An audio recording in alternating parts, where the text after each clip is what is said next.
Okay, we're recording. All right, guys, welcome to our Team Liberate call. It is June 18th, and it is, like 3 days technically until Summit 2018. We're so excited. Joe's going tomorrow, and some of us are going on Wednesday, and the rest of us will be there on Thursday. Super, super exciting.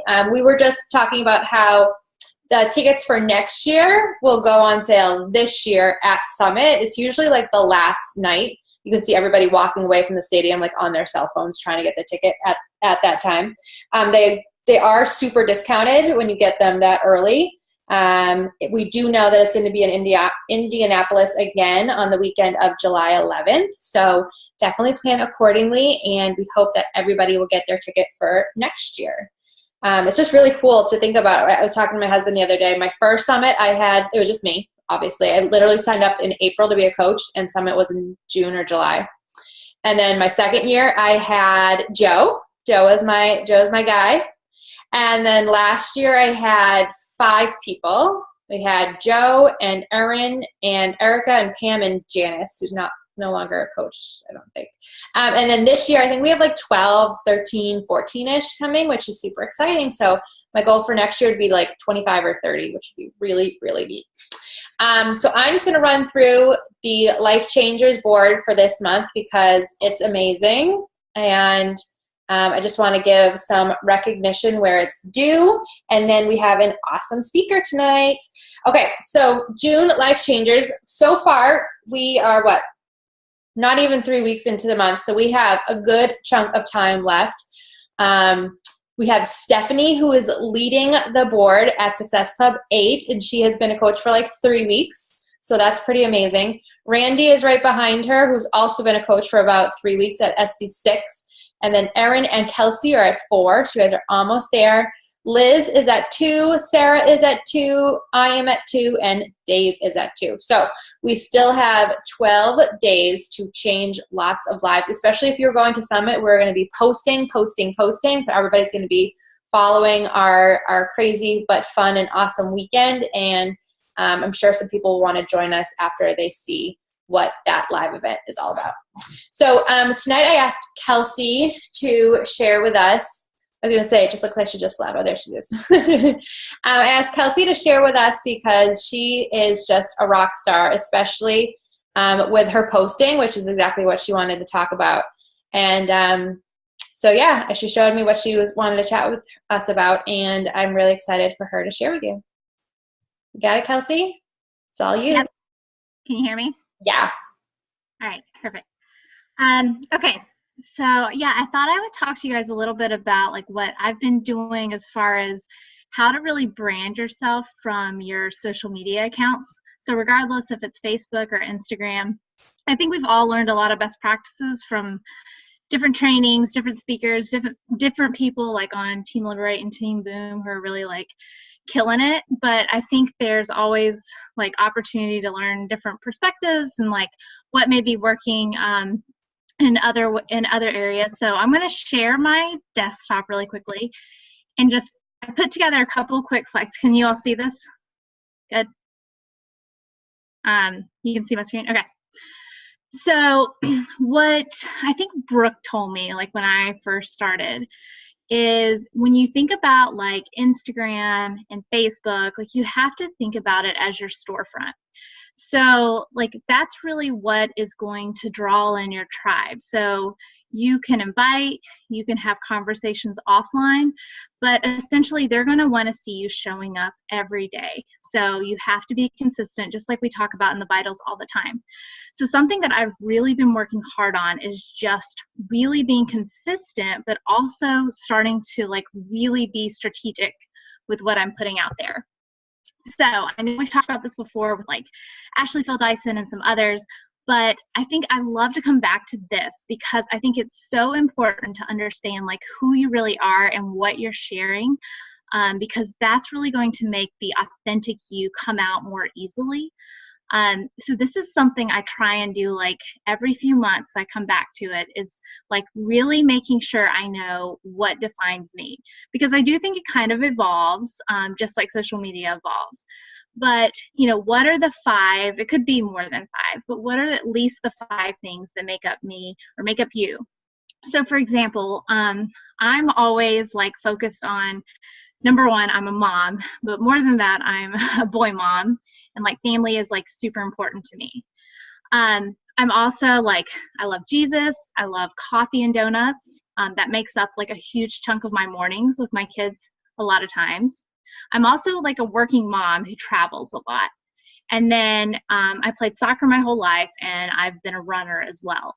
So those are like the 5 things that I really try and work on to make, or really try and focus on when I talk about like branding myself in my storefront. So for me right now, Instagram is what is working the most.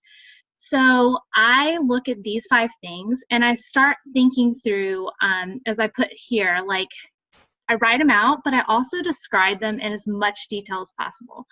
So I think about, okay, I'm a boy mom, but I'm also a boy mom who is potty training right now, like in the trenches of it. We're not being successful, but there's like a lot of humor that comes out of that. And it's incredible. Like sometimes I put up a poll about potty training and I get so many responses. And when I put up a poll about joining my group, I get none. But like so many people want to talk about potty training. Just like I think Michaela talked about, like people like will respond to the weirdest things, but that feels very like non-forced to me because I'm like I'm all about that right now. Also like, thinking about like coffee or, something as easy as that. Like I love dark roast coffee and I like donuts with sprinkles. Like I get really detailed in thinking about like what it is that defines me. So then as I'm thinking over the next few days and few weeks about how to kind of like schedule out like all of my posts and kind of my story, it doesn't feel so forced, it doesn't feel so daunting, and it's so much easier to really like connect with like the yous of the world. So that's like something that I just really keep going back to, is like really focusing on like who I am, because then it becomes easier to connect with people because you're going to have so many people who you resonate with. So then from there, these are just a couple little like snippets of my Instagram account right now. But like just being authentic, letting like those interests, even like, okay, I'm my potty training interest, or like the fact that I love, a certain type of coffee, and all of those things, like really like start to drill down and let those things kind of showcase out in your feed. Because that's really going to like, people are going to start seeing you every day and they're going to say, oh my gosh, we have so much more in common. So in all of these posts, as you can see, like there's one, here's one with me, like with coffee and my superfoods, and my kids take up so much of my feed, but I'm also making sure that I'm putting in like sweaty selfies and things that like a typical fitness account would have, but also showing, I think as Michaela said before, like I keep going back to hers because it was so fresh and so good, is that people know you're more than just a coach. And I think like Brooks talked about it and some of our other coaches have talked about it, but like really making sure you're kind of putting out that like curiosity marketing, because like you're never going to, like my shake, I'm never going to put, or I try not to put like something that actually says Shakeology, or put something that actually has Energize on it. But like making up fun names, all of the things that we've heard about really do attract like interest, and people want to know what they are.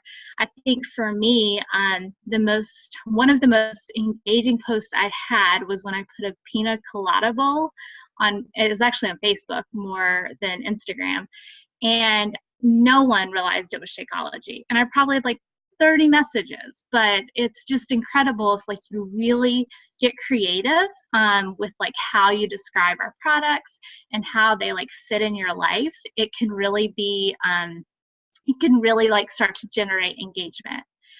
And then also like with your feeds, especially with Instagram, trying to make a theme can be very effective for your followers, because at the end of the day, if someone gets to your account, they're never going to actually drill down into the content that you're posting unless your feed is like, not to say it's like has to be pretty, but it has to like resonate with them. So they have to have similar interest, and they also want to like think it's like aesthetically pleasing. So for me right now, again, all of this is like kind of trial and error. I think we've all like tried things that haven't worked. Some things work. So right now, like I'm doing more of a border theme. I've been doing it for a couple months.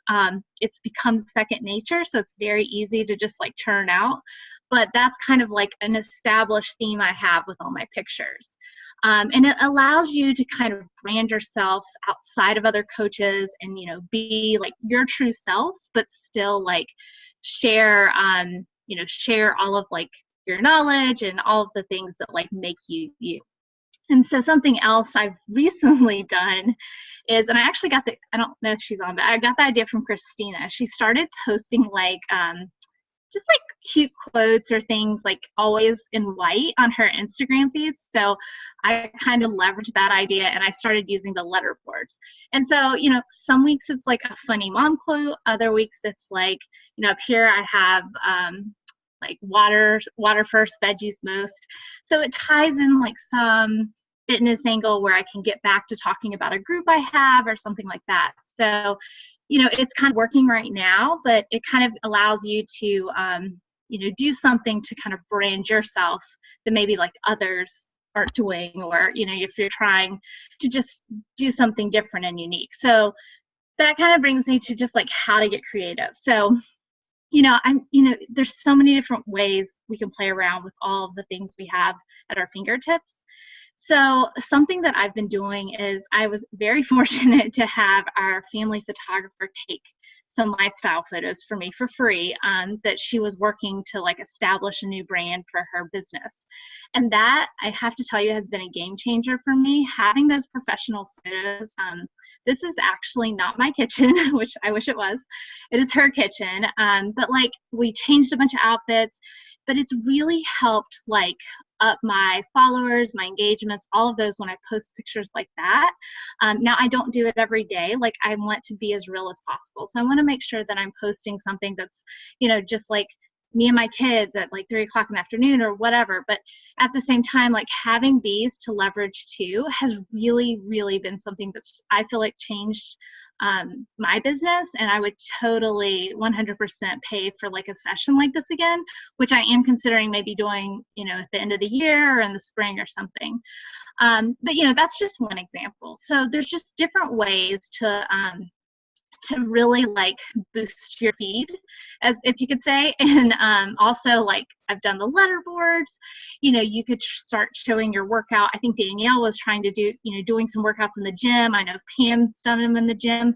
So doing things that show people like these things can go anywhere, and incorporating that, whether it's in your story or in your feed, is like such a game changer.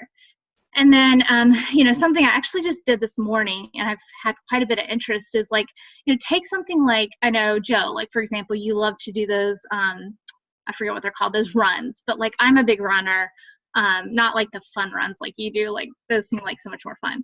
But like, I was thinking, well, maybe I'll take my Lift 4 account and Spartan races. Yes, Spartan races. I couldn't think of the name.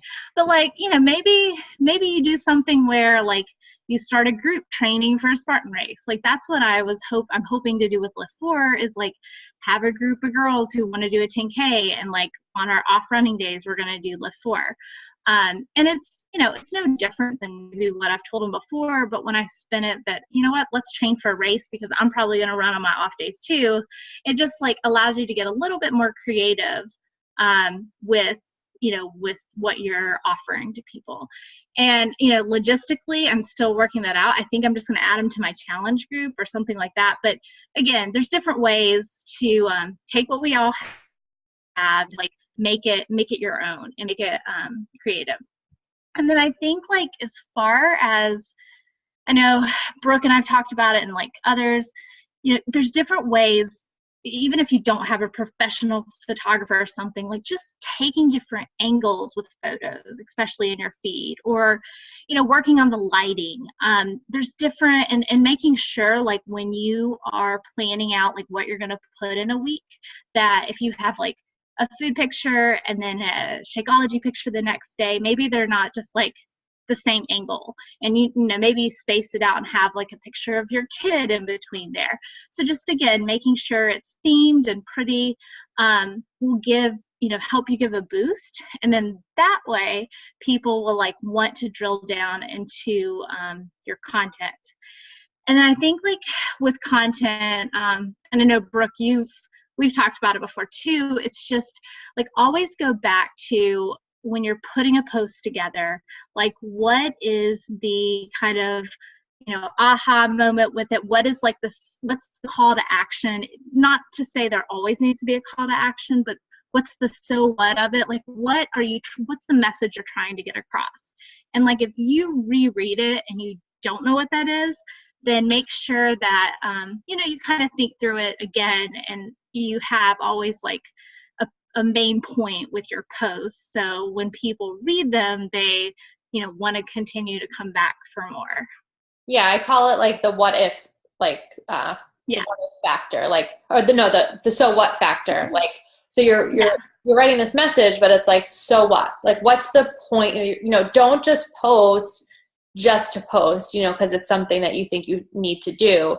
You really want to give value to your following and the people who are going to be reading your posts, you know, whether it's value in terms of you're sharing your motivation to get your workout done. You are, you know, it doesn't have to be like something like you're actually giving them like a recipe or something. It could simply be like motivation, or you can turn your mess into a message, you know, like that you slept in, but whatever. Just have a purpose for why you're posting and what your message is. And then the other thing I was going to say, Kelsey, is after you did a call, I don't know if it was for us. Oh, it was in the Instagram training group like a few months ago. Yeah. And you had shared that Afterlight app. I use it every single day now. And so one of the things you had said was to have a what's the word I'm looking for? A consistent filter. Yeah. That's one way to make your pictures kind of pop and flow. Like if you look on my Instagram feed, I use the same filter for every single photo. So it's kind of a little bit aesthetically pleasing without me having to do much, if that makes sense. But the app was called Afterlight. If you guys want to check it out, you can crop them. I also stole Kelsey's idea of having the border. Mine's a little bit different than hers, but so my page has that sort of a theme going on also. So with that Afterlight app, you can crop your photos so that they're the right dimensions for the Instagram feed. They're squares. And then you can create the border if you want, and then you can do a filter. So I put all of my photos through that app first because that's the app that has my filter. You know what I mean? I'm not using one of Instagram's filters or anything like that. So for anything I post on Instagram, it always goes through that app first, and it literally takes 2 seconds. Yeah, it's super fast, and it can be such a game changer, like an easy way to make your feed have a consistent look. And again, like, you know, kind of moving, this is just like my last little slide I had, but you know, it is like so much of what I was talking about is more about like the look of everything.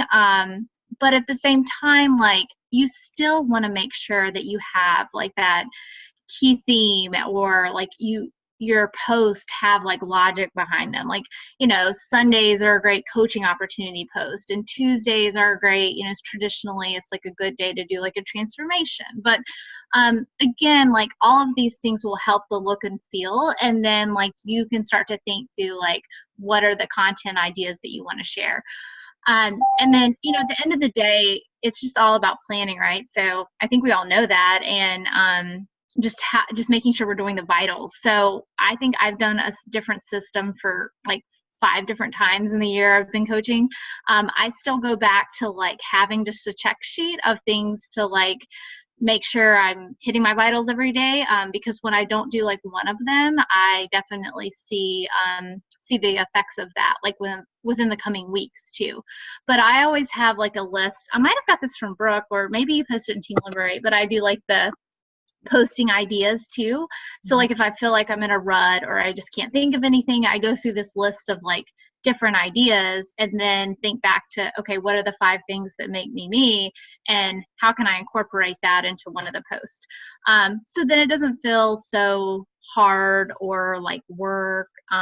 It just, it makes it like so much easier. So yeah, that's pretty much all I had.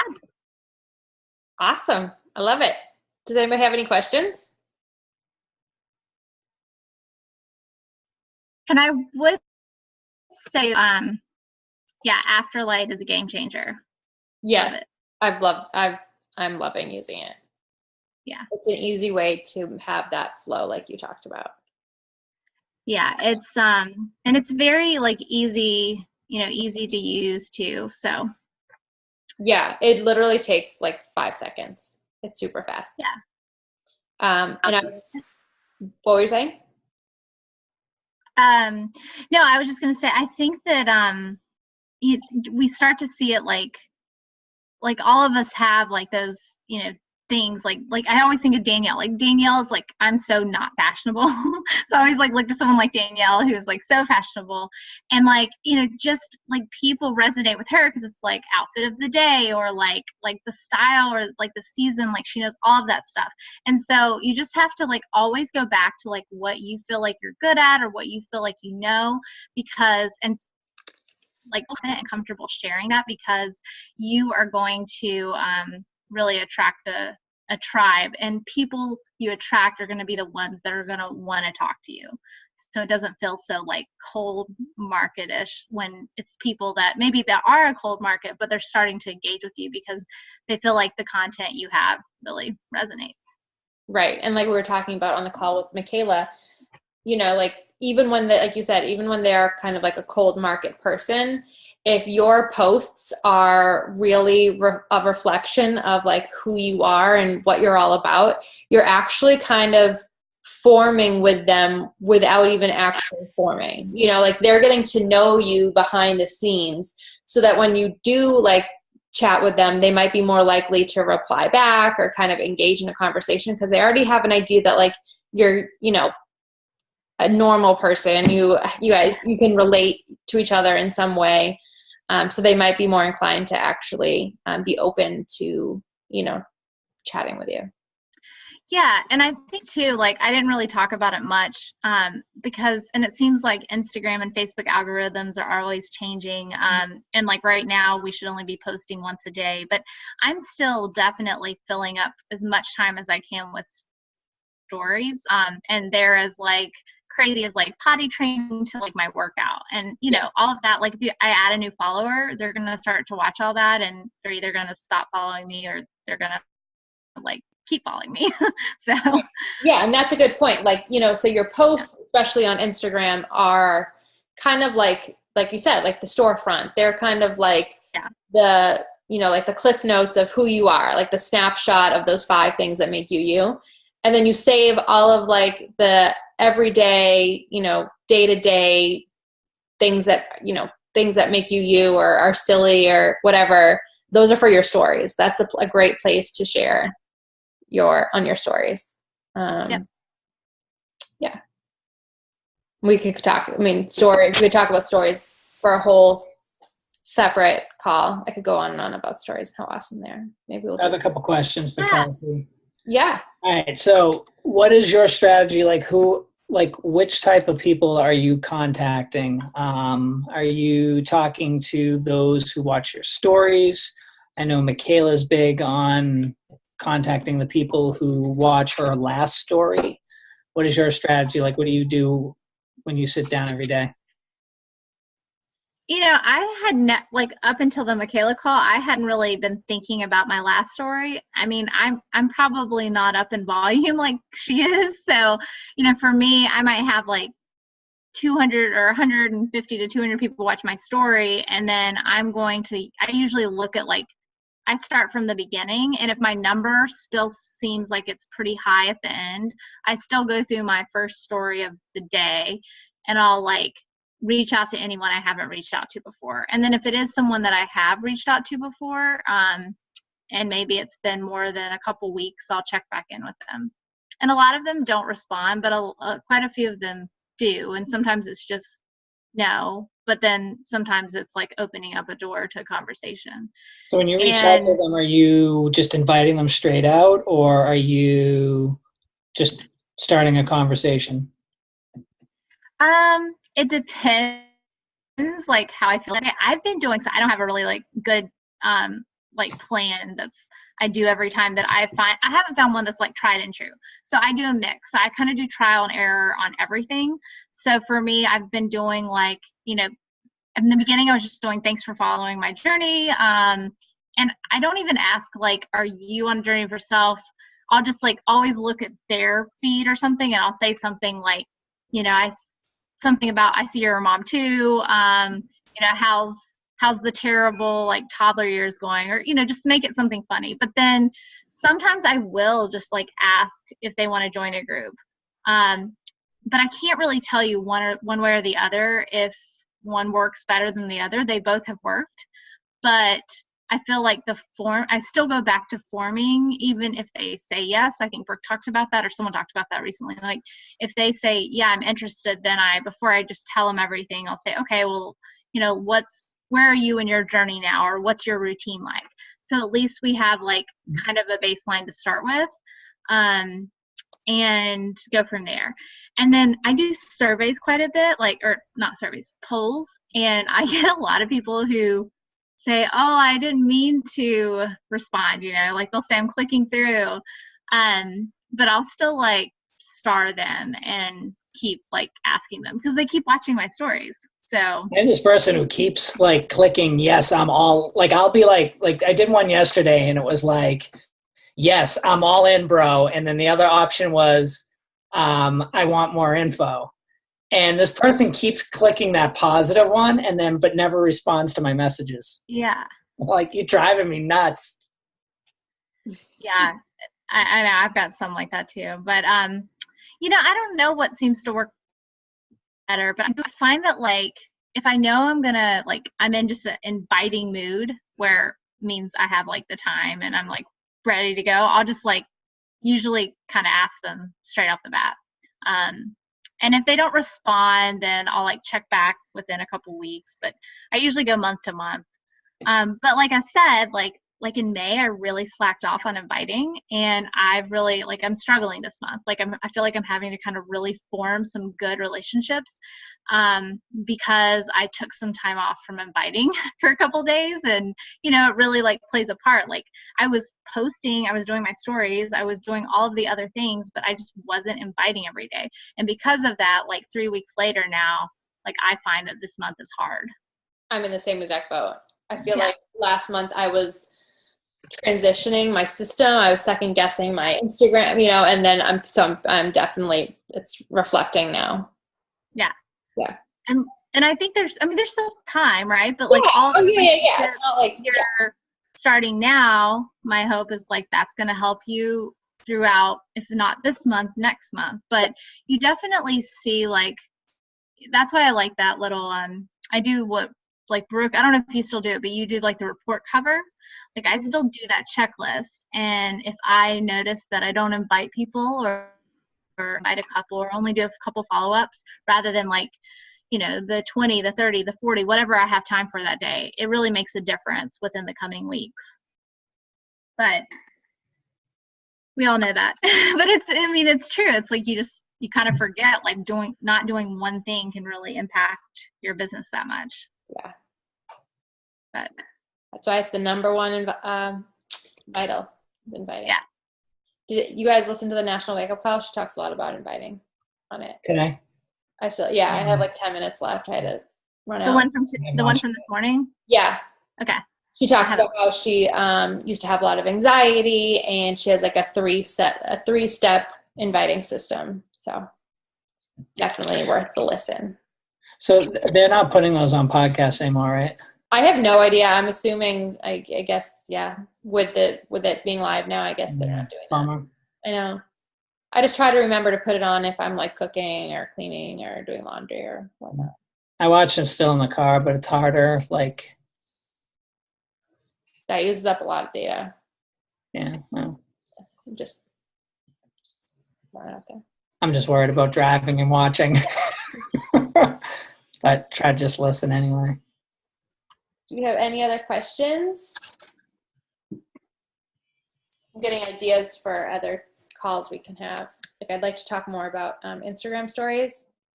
And I think we could talk more about curiosity marketing. Going into that a little bit more. Like today I had on my stories, I drank out of the Energize bottle because I was like super low. And like the first story I took, you could see the word Energize. So I like redid it. I just turned it around. You could see like the nutrition label. So just for you newbies, you can see an example. It's just, the idea is that you want to leave people curious, wanting more information rather than giving them all the information up front and having them, Google another coach or go right to the Beachbody page and order themselves without having your input first. And then they'd be given to another coach and they wouldn't be yours. Yeah. Okay. Any more questions? Going once, going twice. So exciting. All right. Well, let's take a picture. Thank you, Kelsey, for sharing with us. That was awesome. See you guys in 2 days. Oh my God. Okay. Oh, thank you. That was great. Oh, yay. Okay. Ready? Is everybody smiling? Who's not here? Samantha, Nicole. That's okay. All right. Ready? Let's say summit. Ready? 1, 2, 3. Summit. Yay. We're all going to be there. And if we're not there this year, we'll be there next year. All right, guys. Thank you so much for joining. I appreciate it. I will get the recording up as soon as possible. Okay. Bye. Bye.